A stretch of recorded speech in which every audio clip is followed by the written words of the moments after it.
আসসালামু আলাইকুম, সবাইকে কেমন আছেন সবাই? আশা করি সবাই ভালো আছেন। সকালে একদিনও ঘুম থেকে উঠে নাস্তা করা হয় না, উঠে দেখি প্রতিদিনই আপু দুপুরের জন্য রান্না করতে। আসলে সকালে আমি 8টা বাজে প্রতিদিনই উঠি। 8টা বলতে যখন সৌদি আরব টাইম 8টা, বাংলাদেশ তো তখন 11টা সময় হয়। ওই টাইমে উঠার পর আবার একটু শুই, আর শোয়ার পরে যে উঠি তখন একেবারে 1টা বেজে যায়। উঠা পরে গোসল করি আর একেবারে লাঞ্চ করি দুপুরে। আজকে আপু অনেক কিছু রান্না করছে, ওইটা পরে দেখাচ্ছি। দেখলেনি তো কি রান্না করতেছে। আমি ভাবলাম এইদিকে জুসটা করে রাখি, কারণ ওই আপু আসলে অন্য কাজ করে ফেলবেন। জুস করতে না অনেক বেশি সময় লাগে, আর আমার কাছে কেন জানি ভালোই লাগে এই কাজটা করতে। আপুরে বললাম যে আমি জুস করি, আপু বলল কর, সমস্যা নাই। সময় পাইলে আপু করে, তবে আপু বিজি থাকে, রান্না বান্না অনেকগুলা করতে হয়, তো এর জন্য অনেকের অনেক কমপ্লেন আমরা কেন এত রান্না বান্না করি আর এত খাবার অপচয় করি। হায় রে, আমি যে কত ভিডিওতে বুঝাইলাম, বলার পরেও আপনারা বোঝেন না। এই বিষয়ে আর কিছু বলার নাই।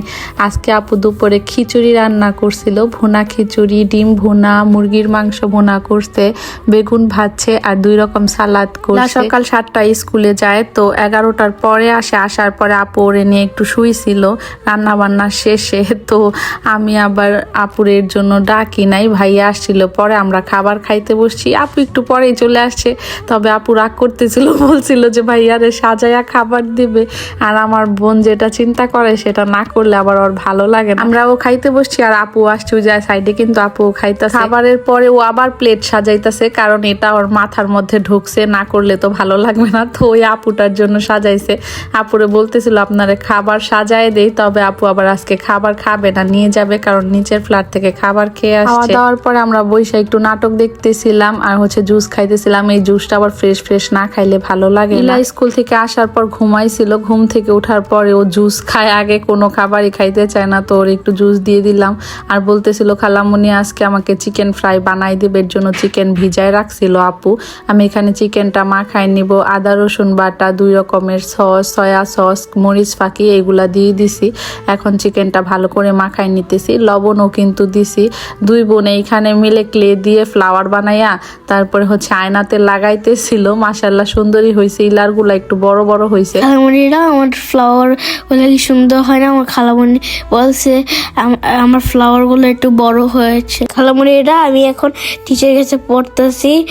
আমার খালামণি আমার জন্য চিকেন ফ্রাই বানাচ্ছে। চিকেন ফ্রাই আমার অনেক পছন্দ, তোমাদের কেমন লাগে? আমি যখন দেশে যাই আমার খালামণির হাতে চিকেন ফ্রাই আমি খেতে চাই। দেশের ভাতগুলো তোমার ভালোই লাগে না। দেখো আমার খালামণি কত সুন্দর করে চিকেন ফ্রাই বানাচ্ছে।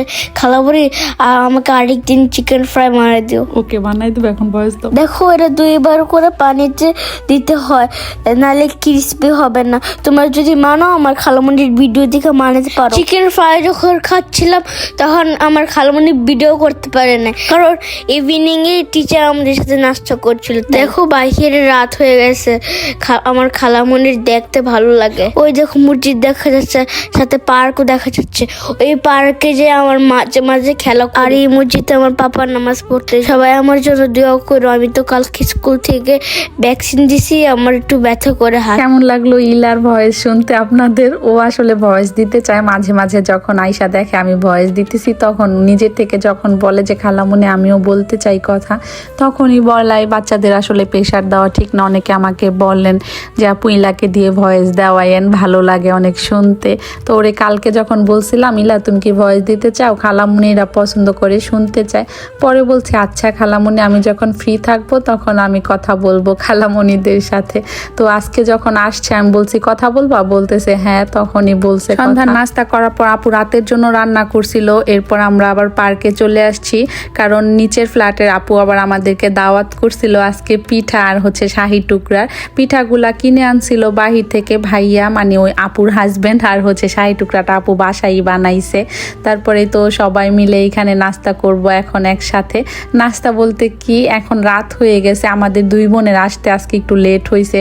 আপুর আগেই চলে আসছিল, তো আমাদের জন্য ওয়েট করতেছিল। পিঠার সাথে খাওয়ার জন্য এই ভাইয়া 2 রকম ভর্তা আনছিল, আর সাথে চিকেন ভুনা। আর এই আপুটার অনেক কাজিনরা নাকি আমার ভিডিও দেখেন, অনেকে কমেন্টও করেন আমাকে, আপুকে আবার পার্সোনালি ফোন করেও জিজ্ঞেস করেন।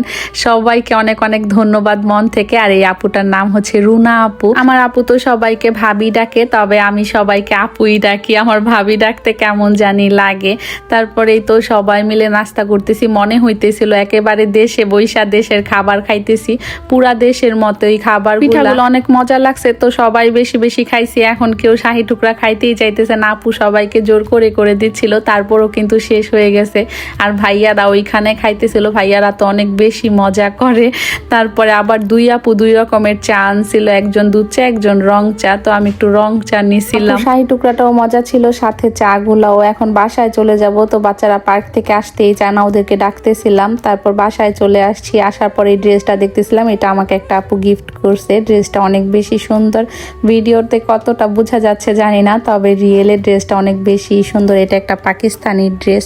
তো আজ এ পর্যন্ত, এই কথা হবে অন্য কোনো ভিডিওতে। সবাই ভালো থাকবেন, আল্লাহ হাফেজ, আসসালামু আলাইকুম।